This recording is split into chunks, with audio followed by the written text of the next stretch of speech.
मी सुप्रिया फडणीस. हा जो व्हिडिओ टाकते आहे हा खरं खूप महत्त्वाचा आहे आपल्या स्वयंपाक करण्याच्या दृष्टीने आणि म्हणून हा व्हिडिओ टाकते आहे. मी इथे काही पिशव्या तुम्हाला दाखवते. ही मेथी आहे, ह्याच्यामध्ये मी कोथिंबीर असं लिहिलं आहे, दिसतं आहे का? तर ही कोथिंबीर आहे.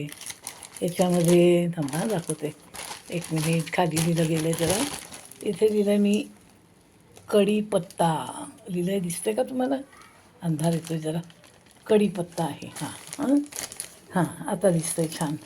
आणि इथे दिसतं आहे पुदिना, हो की नाही?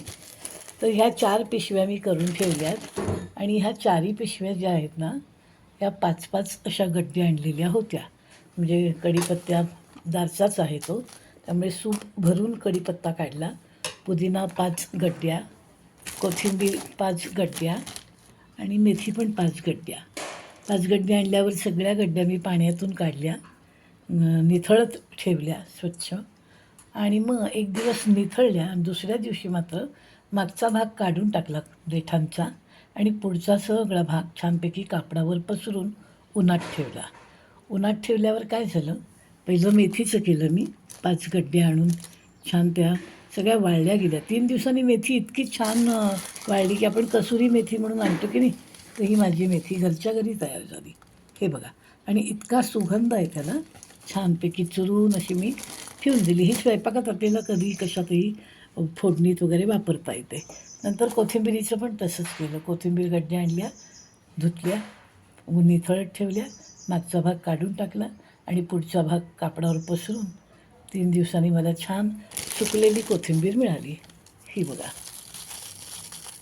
सुकलेली कोथिंबीर इतकी छान झाली. ती सेम पद्धतीनं मी पुदिन्याचं पण केलं.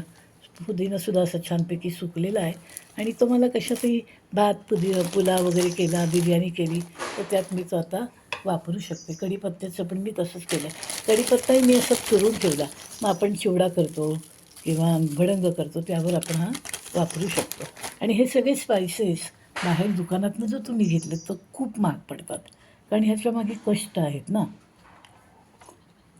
तर आपण हे घरात केलं तर आपल्याला, जर पावसाळा आपला छान जातो, घरात सुद्धा काही चिवडा वगैरे केला तर स्पेशली फार वेळ आपल्याला कोथिंबीर कढीपत्ता तळत बसावं लागत नाही.